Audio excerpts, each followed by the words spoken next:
अस्सलाम वालेकुम नाज़रीन, परफेक्ट टीवी के साथ मैं हूँ आपकी होस्ट रुकैया बलोच। और आज हम बात करने वाले हैं यूथ के हवाले से। मैं हमेशा अपने प्रोग्राम्स में बात करती हूँ कि जो सबसे बड़ा कंसर्न है हमारा यूथ है कि यूथ के मुस्तकबिल के लिए क्या हमें स्टेप्स लेने चाहिए। जो सोशल एक्टिविस्ट हैं या सोशल इन्फ्लुएंसर हैं उनकी ज़िंदगी कैसी है। लोग जो बाहर से देखते हैं उनको तो बड़ा मज़ा आता है उनको कि ये काम कर रहे हैं, ये कैसे काम कर रहे हैं। तो हम आज सोशल एक्टिविस्ट जितने भी हैं उनके बारे में बात करेंगे, उनकी ज़िंदगी के बारे में बात करेंगे और गवर्नमेंट ऑफ बलूचिस्तान के भी बारे में बात करेंगे कि वो कोऑपरेट करती है ऐसे लोगों को जो एज अ वॉलंटियर काम करते हैं, विदाउट पेमेंट काम करते हैं, अपने मुल्क के लिए या अपने सूबे के लिए काम करते हैं। क्या उन लोगों के लिए उनके पास ऐसे लोगों के लिए क्या है। तो आज हमारे साथ बैठी हैं सोशल इन्फ्लुएंसर और सोशल एक्टिविस्ट, बहुत सारे ऑर्गेनाइजेशन में काम करती हैं एज अ वॉलंटियर, अर्शा मंजूर अहमद। अस्सलाम वालेकुम Arsha and welcome to our studio. वालेकुम अस्सलाम, बहुत शुक्रिया फॉर इनवाइटिंग मी, मुझे बुलाने के लिए बहुत शुक्रिया miss Rukaiya, thank you so much. कैसी हैं आप, ठीक हैं? बहुत शुक्रिया, thank you, I am very good. अच्छा, पहले मैं आप ये बताएं कि सोशल एक्टिविस्ट की ज़िंदगी कैसी होती है, कैसे मैनेज करते हैं आप लोग? देखिए, बात की जाए तो हर चैलेंजेस सबकी लाइफ में, चाहे हम कोई से भी फील्ड और आज के टाइम में हर, चाहे आप किसी से भी पूछ लें, वो एक चैलेंज बन चुकी है, चाहे हम किसी फील्ड में भी चले जाएं। पर सोशल एक्टिविस्ट का ये है कि हमें फिर ये भी बताना पड़ता है जब हम इंट्रोड्यूस करवाते हैं कि हम सोशल एक्टिविस्ट हैं, तो वो कहते हैं वो क्या है, क्योंकि लोग आज तक उस चीज़ को नहीं समझ पाए। और सबसे पहले हम लोगों को क्या बताएंगे जब हम अपनी फैमिली को इंट्रोड्यूस नहीं करवा पाते कि ये क्या है, क्योंकि हम लोग अभी तक उसी चीज़ में है ना कि डॉक्टर, टीचर, इंजीनियर, और टीचर एक इज्जतदार, ये सब एक इज्जतदार शोबे हैं, बैंक में चले जाएं और बाकी वो सारी फील्ड्स। फिर सोशल और ये एक टाइम वेस्टिंग है, नया है, बिल्कुल टाइम वेस्ट कर रहे हो, पूरा दिन जाया हो रहा है, कुछ भी नहीं मिल रहा, तुम्हें क्या मिल रहा है, इसका क्या करोगी, वही सारे। तो ये भी चैलेंज है कि आज तक हम इस चीज़ को इंट्रोड्यूस ही नहीं करवा पाए, लोगों को समझा ही नहीं पाए, बता ही नहीं पाए कि ये है क्या, हम ये क्यों कर रहे हैं और ये किस लिए है। ये एक चैलेंज है। फिर एक्सेप्टेंस नहीं होती ना हमारे चीज़ में, लोग उसको इतना नहीं देखते उस निगाह से, उसको एक्सेप्ट नहीं करते कि ये भी कोई चीज़ है और ये भी कोई पेशा है, ये भी कोई काम है। बिल्कुल। अच्छा, एज अ वॉलंटियर आप लोग काम करते हैं, डिफरेंट जगह पे जाते हैं, डिफरेंट ऑर्गेनाइजेशन के साथ आप काम करती हैं। मैंने आपको हमेशा देखा है किसी ना किसी जगह, और एक दिन में आप बहुत डिफरेंट जगह पे जाती हैं और अपना काम सर अंजाम देती हैं। और ये इट्स अप्रिशिएटिंग कि आपको अप्रिशिएट करना चाहिए, आपकी तारीफ़ करनी चाहिए। अलबत्ता ये सोच भी हमारे माशरे में है कि विदाउट पेमेंट या पैसे के बगैर आपने काम नहीं करना, और एक ज़रूरत भी है, पैसा ज़िंदगी गुजारने के लिए ज़रूरत भी है। तो आप कैसे करती हैं, आप लोग जैसे जितने भी वॉलंटियर हैं, तो आप लोग कैसे, किस चीज़ को माइंड सेट में रख के आप लोग काम करते हैं कि क्या ज़रूरी है आप लोगों के लिए? क्योंकि ज़िंदगी में दो चीज़ें ज़रूरी है ना, एक रिवार्ड और एक रिस्पेक्ट। तो क्या वो रिवार्ड रिस्पेक्ट के लिए आप लोग काम करते हो पैसे को छोड़ के? Very good question. बेसिकली ये है कि हमें इस चीज़ को, मतलब पैसे को हमारी सोसाइटी ने हमें इस तरह बिल्ड किया है इस चीज़ को कि पैसा और वो चीज़ें होनी चाहिए। हाँ ठीक है, एक हद तक है भी। मैं खुद वॉलंटियरिज्म को प्रमोट करती हूँ, चाहे वो स्कूल लेवल हो, जिस लेवल पे भी हो। हमें बच्चों को, हमारे आने वाले लोगों को ये बताना चाहिए कि आप वॉलंटियर बने, वॉलंटियरली काम करें। तो वो ऐसे इस कॉन्सेप्ट से फिर इसको समझेंगे ना कि हमें बगैर किसी मफाद के भी हेल्पफुल होना चाहिए, ये होना चाहिए। ये नहीं कि हम बाकी जो टिपिकल जो चीज़ें हैं, मेटेरियलिस्टिक जो चीज़ें हैं, सोसाइटी की लग्जरीज जो है उनके लिए सिर्फ हम काम ना करें, बल्कि हाँ, हम इसलिए भी, मेरा शौक़ था सोशल एक्टिविस्ट बनना, मैं बन गई। बहुत इज़्ज़त भी मिली, जो जिनके पास खुद थी इज़्ज़त उन्होंने इज़्ज़त भी दी, जिनके जो खुद ठीक नहीं थे फिर उन्होंने उस तरह से ट्रीट किया। पर इट्स जस्ट ओके, क्योंकि वो चीज़ ज़्यादा है कि अपनी प्रोफाइल लोगों की बहुत अच्छी है और फिर बैक पे जो चीज़ें होती हैं, फिर हम, it's just life is about learning and experience. सीखने का नाम है ज़िंदगी और आगे बढ़ने का नाम है। अब अगर मैं एक पॉइंट पे कहीं रुक जाती तो मैं कभी भी फिर आगे नहीं बढ़ पाती कि उसने मुझे क्यों कह दिया, तो मैं वहीं रुक जाती ना, तो इस तरह मेरी वर्किंग नहीं हो पाती। मैंने उस चीज़ को ओवरकम किया, मैंने कहा no, it's just okay and move on, मुझे आगे जाना है, उनको नहीं जाना होगा, मुझे तो आगे जाना है। और इसी तरह इसका आगे बढ़ने का नाम है। हाँ, कहीं पैसे मिलते हैं, कहीं वो चीज़ें, जब आप ग्रो करते हैं तो फिर आपको चीज़ें मिलती हैं। बिल्कुल, इसी बात को आपको जी आपने जो ये बात की, इसी बात को आगे लेके चलते हैं कि आपने कहा था कि मैंने मतलब एक जगह पे नहीं रुकी। तो हम हमेशा ये करते हैं कि नेवर गिव अप, लेकिन जो हमारा जो आज का नौजवान है अर्शा, जो मायूस हो चुका है ना, जो नौजवान, उनके लिए आप क्या कहेंगी जो डिफरेंट उनके पास डिग्रीज हैं, PhD होल्डर हैं हमारे पास, MPhil स्कॉलर्स वाले हैं, तो वो नौजवान बिल्कुल मायूस हो चुका है, तो आप क्या उनको क्या सजेस्ट करेंगी कि क्या पहले तो आप विदाउट पेमेंट आप काम करते जाओ, बाद में आपको अपॉर्चुनिटीज़ मिलेंगी, या फिर ये माशरे का हमारा कंसेप्ट है या एक बदकिस्मती भी है कि हम जितना भी काम करें अपॉर्चुनिटीज़ बहुत कम मिलती हैं? आपका क्या ख्याल है इसमें? फिर वही बात आ जाती है कि बलूचिस्तान में अपॉर्चुनिटीज़ कम है, बाकी सूबों में ज़्यादा, बलूचिस्तान पीछे है। मैं खुद जब बाहर सफ़र कर रही होती हूँ, मैं चेहरों को देखती हूँ तो मायूसी बहुत ज़्यादा, खुशी नहीं है, सैड फेसेस हैं, बहुत थके हुए लोग मायूस हैं। फिर वही बात, क्योंकि अपॉर्चुनिटीज़ नहीं है, तो इसके लिए हमें इन चीज़ों को बिल्ड करना हो। जितनी एम्प्लॉयमेंट हम अपने लोकल को जितना बिल्ड करेंगे, लोकल जो चीज़ें हैं, चाहे वो कोई बिजनेस कर रहा हो या कोई अपनी प्रोडक्ट्स एंटरप्रेन्योर बिल्ड हो रहे हैं, तो उन चीज़ों की तरफ आना होगा। फिर हुकूमत को चाहिए कि ऐसी अपॉर्चुनिटीज़ क्रिएट करे अपने हम सब के लिए, कि जहाँ पे हम सीख सकें छोटी छोटी स्किल्स जो हैं, बेसिक स्किल्स जो कि बहुत मेजर स्किल्स हैं, उनके ऊपर, उनकी पॉलिशिंग के ऊपर काम होना चाहिए। इंटर्नशिप प्रोवाइड करे ताकि पहले हमारे पास कोई इंटर्नशिप का एक्सपीरियंस हो तो जो हम आगे जाके फिर काम करें। फिर हमारे अकेडमिया को स्किल्स सिखानी चाहिए, वो चीज़ें, वो कोर्स पढ़ाना चाहिए जो आगे उनको जॉब हंटिंग में हेल्पफुल हो, क्योंकि अकेडमिया सही होगा, एजुकेशन सही होगी तो फिर आगे सारा सिस्टम सही होगा। और फिर मायूस भी नहीं होंगे यूथ, क्योंकि हम खुद यहाँ पे मुल्क के लिए जब, क्योंकि अभी बाहर के हालात भी वैसे नहीं कि हम बाहर जाके कोई लाइफ स्पेंड कर सकें, वहाँ बाहर ज़्यादा डिफ़िकल्टीज़ है, हमारा पाकिस्तान बहुत बेहतर है, हम यहाँ रहना चाहते हैं, हम यहाँ के लिए काम करना चाहते हैं, पर यहाँ भी कुछ ऐसा होना कि हम खुद भी कभी मायूस हो जाते हैं कि फिर यहाँ ऐसी चीज़, यहाँ पे लाइफ नहीं है, हमें कभी ऐसा लगता है कि यहाँ पे हम आगे नहीं बढ़ सकते, ग्रो नहीं कर सकते। पहले हमें यहाँ पे बेहतरी लानी होगी। छोटे छोटे इश्यूज़ को मैं उठाती हूँ, यकीन करें, जितनी मेरी अप्रोच होती है, जो मैं देखती हूँ, अगर कोई बस भी टाइम पे नहीं आ रही ना, मैं वो भी आगे किसी ना किसी को बता रही होती हूँ कि ये क्यों ऐसी चीज़ें, आप लोग किसको रिपोर्ट कर रहे हैं, जिसको लोग सफ़र कर रहे हैं, मतलब ये हमारे लिए ना, ये चीज़ें, ये सर्फेसेस हमें लोगों की बेहतरी के लिए उनकी हेल्प करनी चाहिए, जितना हम कर सकते हैं होनी चाहिए। बहुत सी चीज़ें, बहुत काम हो रहा है, अभी बेहतरी की तरफ हम जा रहे हैं ऐसा ऐसा। आज जो हम काम करेंगे अवेयरनेस के लिए, आगे आने वालों को फिर बहुत हेल्पफुल रहेगा, तो हमें काम करना चाहिए। अभी जितनी भी कंपेन्स होती हैं अवेयरनेस के लिए, जितना काम हो रहा है, बहुत अच्छा हो रहा है, बहुत बेहतरीन, तो इसका आगे रिजल्ट भी। अब लोग कहते हैं कि आप इतनी ट्रेनिंग्स पे जाती हैं, और वो चीज़ें उनको पता होना चाहिए कि ये ट्रेनिंग्स फिर आगे हमारे लिए कितनी वो बन जाती है, क्योंकि हमें उसको फॉलो अप भी करना होता है। ये नहीं कि हम बैठे, ट्रेनिंग ली, एक दिन बैठ के चाय पी, खाना खाया, पैसे लिए और चले गए, नहीं, हमें आगे जाके उसको फॉलो अप करना है, उस प्रोजेक्ट के ऊपर काम करना है। हमने बहुत सारे प्रोजेक्ट्स ऐसे लिए, फिर उनके ऊपर जाके उसे उन एरियाज़ में काम किया है, उसको फॉलो अप करना होता है। इवेंट्स, चाहे वो कोई इवेंट करवा दो या कुछ भी करो, फिर आगे जाके उसके ऊपर फिर लोग कहते हैं कि आप कैसे, मतलब आपको कोई सपोर्ट होगी या कुछ, आप उनको ये समझ होगा हम किसी लिफ्ट पे नहीं चढ़ गए, खड़े हुए लिफ्ट पे चढ़ के एक्सीलेटर पे और ऊपर आ गए, नहीं, हमने सीढ़ियाँ चढ़ी हैं। मैंने खुद सीढ़ियाँ स्टेप बाय स्टेप में ग्रो मैंने किया है, ये नहीं कि बस मैं एक दिन में आ गई और मैं सक्सेसफुल हो गई, नो। तो लोगों को ये चीज़ समझनी होगी, खासकर हमारे बलूचिस्तान के लोगों को। आज तक वो हमें मैसेज करके कहते हैं हेलो, आज का वो ट्रेंड ही नहीं है। आपको प्रोफेशनलिज्म सीखना होगा। बाहर से जितने भी लोग आते हैं वो ये कहते हैं आज का वो टाइम नहीं कि आप किसी को मैसेज भेजो और कहो HRU, हाउ आर यू और हेलो। आप इतने में वेट होगा, फिर वो कोई प्रोफेशनल इंसान आपको मैसेज करेगा, टाइम वेस्ट होगा। आप पूरा एक कंप्लीट मैसेज भेजना सीखें। एक प्रोफेशनलिज्म का तरीका होता है ना, उसको हमें, जैसे हम खुद, मैं किसी से बात करती हूँ तो प्रोफेशनली, हमें इन लोगों को, हमारे आज के लोगों को इस चीज़ की बहुत ज़्यादा अवेयरनेस देने की ज़रूरत है।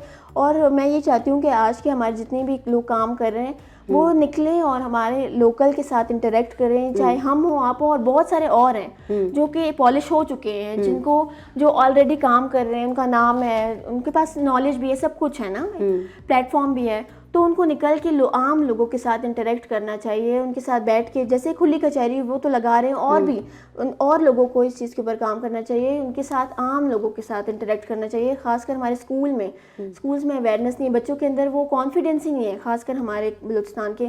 हम इवेंट्स पे जाके मैं देखती हूँ लोग एक दूसरे के साथ ही इंटरेक्ट नहीं कर रहे होते। क्यों? क्योंकि उनको पता ही नहीं है कि नेटवर्क बिल्डिंग कितनी ज़रूरी है। वही नेटवर्क्स, वही ट्रेनिंग के लोग कल को आगे आपके काम आएंगे। उनको आती नहीं है वो चीज़। हमें अपनी चीज़ों में ये भी ऐड करना चाहिए, करिकुलम में हो, एकेडमिया में हो, कि हम कैसे अपना सेल्फ कॉन्फिडेंस बिल्ड करें, नेटवर्क्स कैसे बढ़ाने हैं, कैसे लोगों के साथ बात करने, कम्युनिकेट करना है, तभी तो हम नेशनल और इंटरनेशनल लेवल पे फिर हम जा सकते हैं। अच्छा। तो ये बहुत सी और चीज़ें हैं जिन पे काम होने की ज़रूरत है। अच्छा, आपने कहा नेटवर्क बिल्डिंग बहुत ज़रूरी है, बहुत ज़रूरी और है। कॉन्फिडेंस भी आपने कहा बहुत ज़रूरी है। yes, yes. अच्छा, बीइंग अ फीमेल के अगर आप एक कामयाब औरत बनना चाहती हैं, तो इसके लिए क्या आपके ख्याल में कौन सी ऐसी बातें हैं जो आपको आगे लेकर चलती हैं? क्या होना चाहिए, क्या एक फीमेल को क्या ऐसा वेयर करना चाहिए विदाउट, मैं ड्रेसिंग की बात नहीं कर रही, कॉन्फिडेंस की बात कर रही हूँ, पूरा एतमाद फीमेल, इसकी बात कर रही हूँ मैं, क्या ज़रूरी है? हम लोग खुद बहुत सी शील्ड्स वेयर कर रहे होते हैं डेली बेसिस पे ना। अब मेरी फैमिली का थोड़ा बहुत सपोर्ट था, मैं भी वही टिपिकल फैमिली से निकल के आई, अंकल वगैरह, अम्मी पापा की सपोर्ट थी, यहाँ कर लो जो करना है। बाकी फैमिली बैकग्राउंड होता है, उनको नाराज़गी थी, यहाँ ये चीज़ें नहीं करनी, ये चीज़ें नहीं करनी, क्या पढ़ाओगे, फिर जॉब करवानी है, वो चीज़ें हमने उनको ओवरकम किया। क्यों? क्योंकि मेरे अंदर वो चीज़ थी, हमारी फैमिली में भी ये चीज़ें नहीं थी, मेरे अंदर वो चीज़ थी, मुझे एक चीज़ करनी थी। आज मैं सब कुछ कर रही हूँ, मीडिया में भी हूँ, आर्ट्स में, डेवलपमेंट सेक्टर में हूँ, जो चाहे करती हूँ। इसमें एक चीज़ ऐड भी करती हूँ कि आपने इश्यूज भी बताने हैं, बीइंग अ सोशल एक्टिविस्ट और बीइंग अ फीमेल के लिए क्या ये आसान है कि एज कम्पेयर टू मेल, कि वो मेल जल्दी बिलोंगिंग करता है या जल्दी मतलब फेमस हो जाता है, या उसके लिए चीज़ें आसान है? क्या आसान कैसे है फीमेल के लिए? क्या कोई मेल अपना बैग उठा के चीज़ों को, मैं मेल की बात कर रही हूँ कि as compare to female male की जिंदगी आसान है एज अ सोशल एक्टिविस्ट? थोड़ी सी होगी, कुछ परसेंटेज के ज़्यादा होंगे, क्योंकि फीमेल एक चादर लेके अबाया पहन के घर से जा रही है, उसको वर्क प्लेस पे चीज़ें, वॉशरूम्स में आज तक मैं देखती हूँ मेरे सामने एक फीमेल वॉशरूम से एक मेल निकल रहे हो, मैं नहीं जा सकती हूँ, मुझे गंदा फील होता है, वहाँ फीमेल वॉशरूम से मेल निकल के जा रहे हैं, फिर फीमेल की वो आवाज़ भी नहीं सुनी जाती। हम बड़े से बड़े प्लेटफॉर्म्स पे भी वो आवाज़ रखते हैं, वो चीज़ें हम कहते हैं कि हमारे कोयटा के अलावा डिस्ट्रिक्ट में भी काम होना चाहिए, डेवलपमेंट होनी चाहिए, अभी तक बहुत दूर है वो लोग बेचारे इन चीज़ों से। फिर एक्सेस नहीं है, हमारे ऑफिसर्स अपनी लाइफ में है, हमने जिनको वोट दिए, आज के लोगों को समझना चाहिए कि जिनको उन्होंने वोट दिए तो वो कितना काम कर रहे हैं ना। मतलब हम लोग एक पार्टी के लिए लड़े हैं, आप दूसरी पार्टी के लिए लड़ेंगी, वो हम लोग उधर ही रह जाएंगे, फिर हम बाद में हम देखते हैं कि वो पार्टी के लोग मिल जाएंगे, वो बैठ जाएंगे आपस में, उनकी फ्रेंडशिप हो जाएगी, जो हमारी लड़ाई थी वो तो फजूल चलेगी ना। ये तो सियासी शोर है ना, नौजवान के लिए कितना सियासी शोर? बिल्कुल, आज के लोगों को ये समझना चाहिए कि जो इलेक्शन में एक दूसरे से लोग लड़ रहे थे लीडर्स के लिए, आज वो लीडर्स इकट्ठे हो चुके हैं, ये लोग हाथ मिला लेते हैं बाद में अपने मफाद के लिए। देखिए, मैं अगर यहाँ पे बैठ जाऊँ और सारी मीठी मीठी बातें करके चल जाऊँ, सब अच्छा है, बलूचिस्तान बहुत तरक्की कर रहा है, पाकिस्तान बहुत अच्छा है और हम लोग बहुत खुशहाल हैं, मेरे यहाँ बैठने का कोई फ़ायदा नहीं है, फिर इस सीट पे किसी और हकदार को होना चाहिए था, क्योंकि फिर कोई फ़ायदा नहीं है ना उन लोगों का ही। मैं जब किसी के लिए कुछ बात ही नहीं कर सकती तो फिर कोई फ़ायदा नहीं। तो हम अपनी सीट को, हमें सही बाद में हमसे हिसाब होगा, आप इसी सीट पे बैठे थे, आपने क्या काम किया, दोनों जहानों में हिसाब होगा। जितने बहुत से चैलेंजेस हैं मैं देखती हूँ, अब मैं बस में सफ़र करती हूँ, वहाँ पे भी ख़वातीन को हरेस किया जाता है। अब वो चीज़ें एक्सप्लेन तो नहीं की जा सकती मगर किया जाता है। बिल्कुल हो सकता है कि क्योंकि पूरी बस में एक मैं फीमेल हूँ इसलिए मैं कुछ बोल नहीं सकती, मैं कोई एक्ट नहीं कर सकती, ये हो सकता है। रास्ते में भी हरास किया जाता है बुरी तरीके से, गाड़ी में बैठे हुए लोग, ये सिर्फ मेरे साथ नहीं हर किसी के साथ होता है, आवाज़ उठानी चाहिए, ये बुरी बात है, गलत बात है। बुरे इशारे करना, किसी का पीछा करना, कोई इंटरेस्टेड नहीं है, अगर कोई वाकई में आपकी हेल्प चाहता होगा तो एक फीमेल रुक जाएगी कि हाँ भाई मेरी ये मदद कर दो।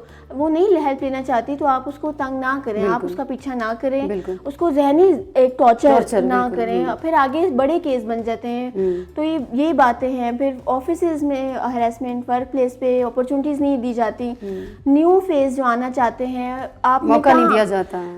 आप कहीं पे भी उठा के देख लें, बल्कि पूरे पाकिस्तान में, फिर बलूचिस्तान में कौन सा ऐसा नया फेस आपने देखा हो जो होस्टिंग कर रहा हो, जो कुछ भी काम कर रहा हो, कोई भी ऐसा नया फेस आया हो? मौका नहीं दिया जा रहा, वही पुराने फेस रिपीट हो रहे हैं। क्योंकि सिफारिश होगी, कुछ होगा, यही बात आती है ना जहन में। वरना उनको खुद भी सोचना चाहिए, जब हमने इतना काम कर लिया है हमें अपने साथ किसी और को भी न्यू को चांस देना चाहिए जो करना चाहते हैं। वो कैसे सीखेगा, वो कैसे सीखेगी जब आप उसे ये कहते पहले आप सीख के आओ, और आप उसे चांस देंगे तो वो सीखेगा ना। गलती होती है, आपने भी गलतियां की होंगी, हमने भी शुरू में गलतियां की, हमें और लोगों को चांस देना चाहिए, फ्रेश फेसेस को। बार बार पुराने लोगों को प्रमोट करना, उनको बेनिफिट पहुंचाना गलत है, बिल्कुल गलत है। वर्क प्लेस पे फीमेल वॉशरूम को मेल यूज़ कर रहे होते हैं। क्यों? क्योंकि वहाँ कोई मेल नहीं है, फीमेल नहीं है इसीलिए। मगर जब वो है मौजूद तब तो उसका ख्याल रखना चाहिए ना। नहीं है, फीमेल के लिए वॉशरूम्स नहीं है, बहुत सी चीज़ें और हैं जो फीमेल के लिए होनी चाहिए। बहुत से चैलेंजेस है जब वो अपने घर से निकलती है, उसे चादर भी पहननी है, उसे अपना बैग भी उठाना है, उसे अपना मुंह भी छुपाना है, क्योंकि उसका मोहल्ला उस चीज़ को एक्सेप्ट नहीं करता कि वो एक्टिंग करने जा रही है, वो शोज़ करने जा रही है, वो उसका मोहल्ला उसे एक्सेप्ट नहीं। जबकि वही लड़की उठ के जाके अपने मोहल्ले के इश्यूज ही रखेगी सामने आके। मैं बता सकती हूँ 10 इश्यूज जो मेरे एरिया के इश्यूज हैं, ताकि मेरी आवाज़ ऊपर तक जाए, कोई तो नोटिस ले। जो MNA हमारे बने, जो MPs बने, क्यों नहीं काम कर रहे? एक ट्यूबवेल नहीं लगा सकते, उनको फंड नहीं मिलता, कहाँ जाता है वो फंड? उनके ट्रिप्स पे जाता है, उनके खाने पीने पे जाता है, उनकी फैमिली की साइशों पे जाता है, या जो वो करप्शन कर रहे हैं से अपने पैसे जमा कर रहे हैं उस पे जा रहा है, क्योंकि वो फंड वहाँ तो नहीं लग रहा। क्योंकि हमारे, मैं खुद देखती हूँ, आप बलूचिस्तान का कौन सा एरिया उठा के देख लें, लोग सफ़र करें पानी के लिए, पानी की गिलने उठा के पूरा दिन अपना ज़ाया करते, बच्चे और बड़े पानी भरने के लिए सफ़र करें। कहाँ पानी आ रहा है कोयटा में? पानी ये तो इश्यूज हैं, एक हद खतरनाक दर्जे तक कम हो चुका है। हमें नहीं पता, बिजली, मेरा फ़ोन ज़्यादातर चार्ज पे होता है, मुझे नहीं पता कभी भी लाइट चली जाए, 10 काम करने होते हैं। हम कैसे एक वो बन जाए, इन्फ्लुएंसर बन जाए, फ्रीलांसर बन जाए, हम लोग ऑनलाइन कैसे काम करें जब हमारा एक मैसेज ही नहीं जा रहा है इंटरनेट पे? यही मेरा दूसरा क्वेश्चन था आपसे कि कैसे आप मतलब कि इनवाइट करेंगी या फिर एक मैसेज देना चाहेंगी कि जो यूथ है, स्पेशली फीमेल जो हैं, वो जो आना चाहती हैं मीडिया में, तो वो कैसे आएँ, कैसे मतलब सोशल मीडिया का सही इस्तेमाल करें? लास्ट क्वेश्चन आपसे है, तो इसका जवाब बस उनको क्या मैसेज है आपका? भटकना, और गर्म बलूचिस्तान को मैसेज दें कि कैसे कॉपरेट करना चाहिए ऐसे एज अ वॉलंटियर जो काम करती है हमारे पास? बिल्कुल, उनको लेना चाहिए। हम जैसे यूथ को एक राउंड टेबल करना चाहिए कि हम हमारे जो इश्यूज हैं, जो हम लोग अपने एरियाज में देखते हैं, कम्युनिटी वर्कर्स हैं ना हम लोग, लीडर्स हैं, वार्डीज हैं, अवार्ड्स मिले हुए हमें, हम क्या इश्यूज देखते हैं, हमें पता है, हम डेली बेसिस पे आते जाते हैं, हमें पता है इश्यूज कहाँ पे क्या इशू है। हमसे सुने वो इश्यूज, उसको रिजॉल्व करें। और एक ऑफिसर ये इश्यूज रिजॉल्व नहीं करेगा तो हम तो कर सकते हैं, हमें भी मौका नहीं दिया जा रहा ना, वो खुद कर रहे हैं। बिल्कुल, उनको राउंड टेबल करना चाहिए। उसके बाद जो हम जैसे हमें आगे आने दिया जाए, हम स्कूल्स में जाना चाहते हैं, कॉलेजेस में, यूनिवर्सिटीज़ में जाना चाहते हैं, कैरियर काउंसलिंग करना चाहते हैं, बच्चों के साथ उनको अपने साथ लेके उनको वॉलंटियरिज्म की तरफ लाना चाहते हैं कि वो कैसे आगे जाके काम करेंगे। क्लीनलीनेस के बहुत से प्रोजेक्ट्स हैं और बहुत से ऐसे काम होने चाहिए, सफाई के ऊपर, पानी और बहुत से एजुकेशन से रिलेटेड। हमारे बच्चों की कैरियर काउंसलिंग ही नहीं हो रही है, उनको बहुत सी चीज़ें, पेरेंट्स में वो अवेयरनेस नहीं है। वो वैसे भी बच्चों को स्कूल भेज दिया, घर आ गए, पेरेंट्स वो काम नहीं कर सकते जो जैसे हम जैसे कम्युनिटी लीडर्स काम कर सकते हैं।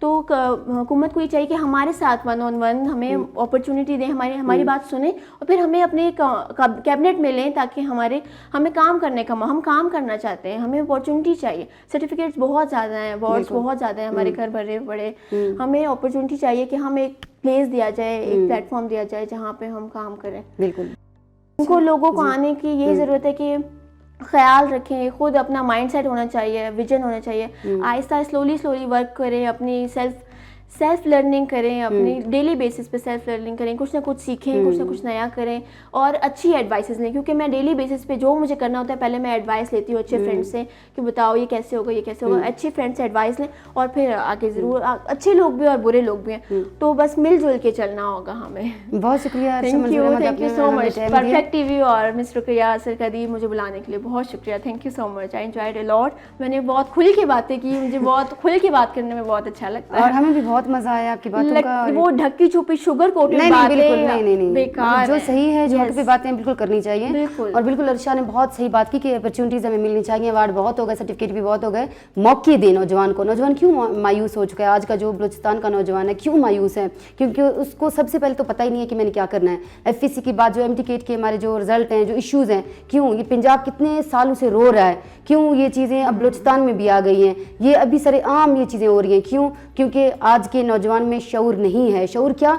सियासी और समाजी शऊर। पढ़ तो लेते हैं, लिख तो लेते हैं, बहुत ज़्यादा नंबर्स भी लेते हैं, 1100 में किसी के 1000 नंबर हैं, किसी के 1100 पूरे नंबर हैं, लेते हैं, लेकिन शऊर नहीं है। क्यों? क्योंकि पेरेंट्स को भी नहीं पता हमारा बच्चा क्या करेगा। बच्चे के 1000 नंबर हैं फिर भी वो रो रहे होते हैं, पेरेंट्स भी रो रहे होते हैं, बच्चा भी रो रहा होता है। क्या करें भाई, नंबर तो बहुत है, MTCAT में दाखिला नहीं हुआ, MBBS डॉक्टर नहीं बन सकता। क्यों? क्योंकि हमारा सिस्टम ही खराब है, सिस्टम नहीं चल रहा और सिस्टम में बहुत बड़े मगरमच्छ बैठे हुए हैं, सिस्टम का ही कुछ पता नहीं है। दूसरा हमारा मसला क्या है कि हम नौजवान को आड़े हाथों नहीं लेते। आड़े हाथों इसका मतलब है कि हम उसको बिठा के टेबल टॉक करके डायलॉग करके उसके साथ वो कंडक्ट कायम नहीं करते कि जो हमारा आज का नौजवान चाहता है। आप यूरोपियन कंट्रीज में देखें, जापान में देखें, जर्मन में देखें, तो बहुत सारे ऐसे यूनिवर्सिटीज़ हैं जहाँ पे करियर काउंसलिंग के ट्रेनर्स हैं, टीचर्स हैं, वो बाकायदा सिखाते हैं बच्चे को कि आपने क्या करना है क्या नहीं करना।